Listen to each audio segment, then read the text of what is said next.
Isang kwento ng karahasan ang gumulat sa tahimik na bayan ng Lacey sa Washington. Noong October 16, 2022, isang tawag sa 911 ang natanggap mula sa Apple Watch bandang 1:00 ng hapon. Ang tumawag ay halos hindi maintindihan ang sinasabi. Base sa kanyang boses ay halatang may nakatakip sa kanyang bibig. At bago pa nagtapos ang tawag na yon ay nakarinig ang dispatcher ng mga tunog ng pakikibaka at kalabog. Halatang sinubukan sanang tumawag na nasa kabilang linya, ngunit hirap itong magsalita. Sinabi ng dispatcher na kumapit lang siya at nag-uumpisa ng kumilos ang mga pulis para matulungan siya. Ngunit hindi pa din makapagsalita ng mabuting nasa kabilang linya. Kaya sinabi na ng dispatcher na mag-antay lang siya at may tulong na naparating. Sa una ay mahirap matukoy ang location ng tumawag dahil hindi siya makapagsalita ng mabuti. Gayunpaman ay nakuha nila ito at nahanap ang suburban neighborhood street gamit ang cell tower data. Agad na tinawagan ang Lacey Police para mapuntahan ang address. Maswerte na lamang at nasa linya pa ang Apple Watch kaya narinig pa ng dispatcher ang sirena ng police car dahil sa tumigil ito sa isang bahay sa 3800 Roseburg Street Southeast. Sumigaw ang mga pulis sa labas ng bahay para ipaalam na nandun na sila ngunit walang may sumasagot at walang tao sa bahay. Ngunit may mga palatandaan ng isang kaguluhan. Gaya ng nakabukas ang front door ng bahay at nakabukas din ang garahe. Nang pinuntahan nila ang garahe ay nakita nila ang basag na Apple Watch na siyang ginamit sa pagdial sa 911, ngunit nawawala ang tumawag. Maya-maya lamang ay dumating si Crystal na 20 years old at ang kanyang nakababatang kapatid na lalaki na 11 years old. Sinabi ng dalawa na sila ay mga anak ng 42-year-old na si Yang Suk-an, isang Korean. Paliwanag ni Crystal sa mga pulis na siya, ang kanyang kapatid at ang kanilang ina ay pumunta sa simbahan noong umagang yon na regular na nilang ginagawa kada linggo. Pagkarating nila sa bahay ay napansin nila ang minivan ng kanilang ama sa driveway. Na hindi naman pangkaraniwan dahil kahit nasa proseso na ng divorce ang kanilang mga magulang ay napunta pa rin sa kanilang bahay ang kanyang ama isang beses kada linggo para sa mga personal na bagay. Kasunod doon ay sinabi ni Crystal na sinabihan siya ng kanyang ina na umalis muna sila ng kanyang kapatid dahil may importante silang pag-uusapan ng kanilang ama. Bandang 1:00 ng hapon habang nagmamaneo si Crystal pabalik sa kanilang bahay ay nakatanggap siya ng automated emergency text mula sa cellphone ng kanyang ina na may map ng kanilang bahay. Pagkarating nila sa bahay wala na ang minivan ng kanyang ama at wala na din sa bahay ang kanilang ina at may mga pulis na nag-aantay sa labas. Nalaman ng mga pulis na si Chai Kyung-an ang kanilang ama ay malamang na kinuha si Yang para i-hostage. Agad na nag-issue ang mga pulis na missing person alert sa buong Thurston at Pierce counties. Gamit ang social media ay pinakalat din nila ang mga litrato ng mag-asawa at umaasa sila na matulungan sila ng publiko at ibang mga law enforcement na mahanap ang light blue na Dodge Grand minivan. Ngunit halos walang tumugon sa ipinakalat na balita sa mga oras na yon. Kaya paano nahantong sa ganong sitwasyon? Napag-alaman na si Chai ay dati nang nagsilbi bilang intelligence sa military. Ang iba ay nagsasabi ng pagiging sensitibo at stress ni Chai ay sanhi ng dati nitong trabaho. Ang relasyon ng mag-asawang Chai at Yang ay dati nang magulo. Ayon sa report ay pabago-bago ng mood ni Chai dati pa. Paggalit ito o stress ay inilalabas niya lagi sa kanyang asawa.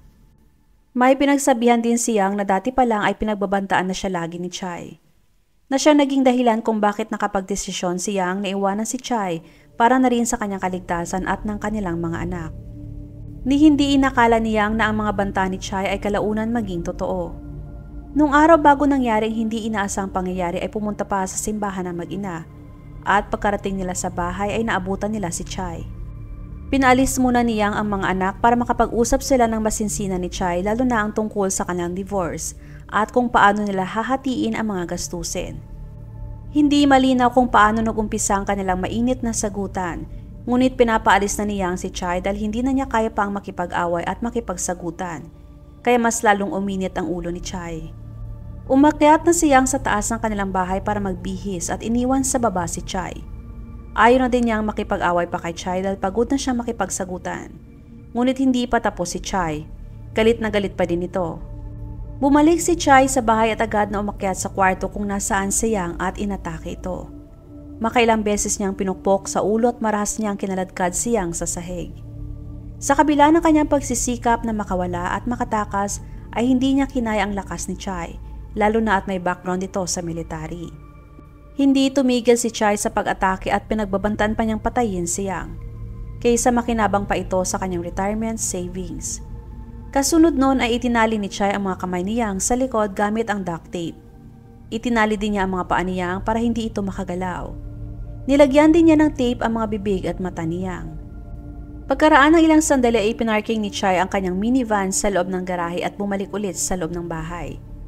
Sa mga oras na bumaba si Chai ay natanggal niya ang isang kamay sa pagkakatali, kaya nagawa niya makapag-send ng emergency text sa kanyang mga anak at makatawag sa 911.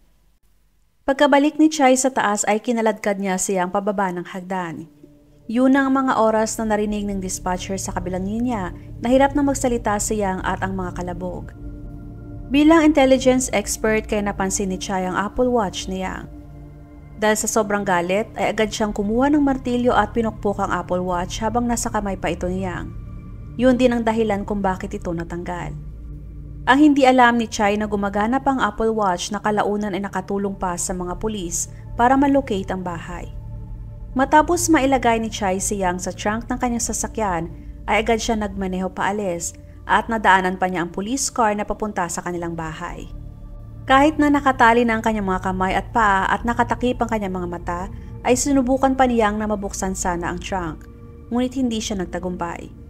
Dinala ni Chai si Yang sa malayo at makahoy na lugar. Pagkarating ay agad niyang hinila si Yang mula sa trunk at saka nag-umpisang maghukay ng lupa. Dahil ang plano ni Chai ay ilibing ng buhay si Yang. Ngunit bago pa man niya inilibing si Yang ay sinaksak muna niya ito sa dibdib gamit ang isang manipis at mahabang kutsilyo. Pagkatapos ay itinapon niya ito sa mababaw na hukay at saka tinambaka ng hinukay na lupa, dumi at mga kahoy. Habang sinasabi kay Yang na mamamatay ka na. Sa kabila ng lahat ay nagawa niyang bahagyang igalaw ang kanyang ulo para lumikha ng maliit na air pocket para siya ay makahinga. Hindi yun napansin ni Chai dahil sa patuloy lang siya sa ginagawa at saka umalis. Ang buong akala ni Chai ay mamamatay na lamang si Yang, lalo na at may sugat pa ito sa dibdib. Ngunit hindi ganon kalalim ang hukay para siya ay masuffocate. Halos 19 inches lamang ang lalim nito. Hindi man siya makagalaw dahil sa mga nakatambak sa kanya ay nanatili siyang buhay. Sa loob ng 19 hours, si Yang ay nakahiga lamang sa mababaw na butas at nag-iisip kung paano siya makasurvive at makatakas. Hindi tumigil si Yang na gumawa ng paraan para matanggal niya ang pagkakatali sa kanyang mga kamay. Noong natanggal na niya ay unti-unti niyang tinanggal ang mga nakadagan sa kanyang ulo at katawan. Tinanggal din niya ang nakatakip sa kanyang mata.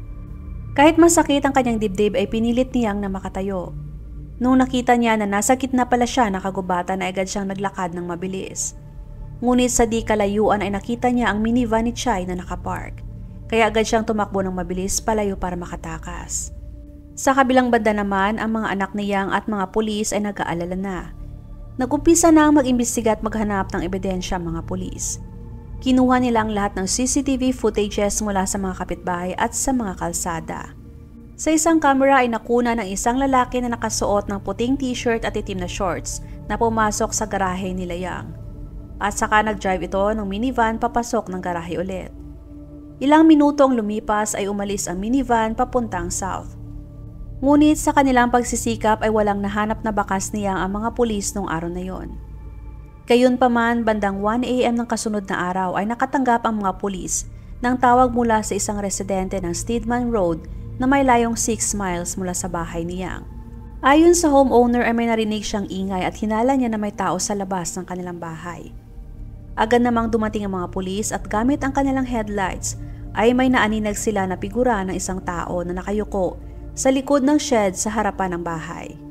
Yun pala ay si Yang. Nakilala siya sa pamamagitan ng ipinakalat na missing persons alert. Siya ay marumi, balisa at puno ng dugo ang kanyang katawan. Noong nakita niya ang mga pulis ay agad siyang tumakbo papalapit sa kanila habang umiiyak at takot na takot. Hinawakan niya ang kamay ng isang police officer habang sinasabi na sinubukan siyang patayin ng kanyang asawa at nakiusap siya na protektahan. Agad na dinala sa hospital si Yang para magamot ang kanyang sugat. Mabuti na lamang at hindi malala ang tama ng pagkakasaksak sa kanya ni Chai. Agad na hinanap ng mga pulis si Chai bilang prime suspect. At hindi na nagantay pa ng matagal ang mga pulis Dahil kinabukasan bandang alas 7 ng umaga ay nakatanggap ng tip ang mga pulis na may kahinahinalang sasakyan na nakapark ilang metro lamang layo mula sa Chehalis Western Trail. Siya ay kinasuhan ng first-degree attempted murder, threats to kill, kidnapping, assault at domestic abuse. Ngunit nakakagulat dahil nag-plead not guilty siya sa lahat ng charges laban sa kanya, maliban na lamang sa domestic abuse. Ang preliminary hearing ay naganap noong October 19, 2022 sa Thurston County Superior Court. Hindi nakadalo ng personal si Yang kaya nagpadala na lamang siya ng victim's advocate para basahin ang kanyang statement. Hiniling ni Yang sa korte na mananatili si Chai sa custody dahil sa natatakot siya para sa kanyang kaligtasan at ang trauma na natamo. Si Nathan Cortocrax na court commissioner ay nakakita ng probable cause para sa mga kaso laban kay Chai at nagpa siya na huwag magbigay ng piyansa. Bukod pa rito, ipinag-utos niya na huwag makipag-ugnayan si Chai kay Yang o sa sinumang saksi. Sa kabila nito ay hiniling ng public attorney ni Chai na bawasan ang kanyang bond sa $150,000 dahil ayon sa kanya ay sapat na ito upang matiyak ang kanyang pagkakakulong. Ipinagtanggol din ng defense lawyer ni Chai ang kanyang ginawang krimen dahil ayon sa kanya ang kanyang kliyente ay nakikipaglaban sa mental health issues gaya ng post-traumatic stress disorder, kawalan ng tirahan at ang kanyang pagkakalayo sa kanyang pamilya at mga kaibigan. Bago ang paghatol kay Chai ay hiniling ni Yang at ng prosecutor sa judge na bigyan ng maximum sentence si Chai dahil sa nakuha niyang trauma na dadalhin niya habang buhay, hindi lang sa kanya kundi pati na rin sa kanilang mga anak. Matapos ang masusing investigasyon at trial, kalaunan ay umamin si Chai na guilty siya sa lahat ng charges laban sa kanya. Halos 1 taon at kalahati kasunod ng kanyang pag-aresto. Noong April 22, 2024, ang korte ay ibinaba ang hatol. Ayon sa court documents, si Chai ay convicted ng 1 count of second-degree attempted murder at domestic abuse. Sa paghatol, nagpa siyang judge na ipato ang pinakamataas na sentensya na pwedeng ibigay sa ilalim ng Washington State's guidelines. Ang judge na si Mary Sue Wilson ay nag-issue ng 13 years na pagkakakulong na sinundan ng 3 years na community custody kay Chai. At sa oras na siya ay makalabas ng kulungan, si Chai ay 67 years old na. Huwag makatubiling ibahagi inyong mga saloobin at komento. And please huwag kalimutang mag-like and subscribe sa aking channel kung hindi mo pa nagagawa. Magkita-kita tayo ulit sa aking susunod na video. Maraming salamat!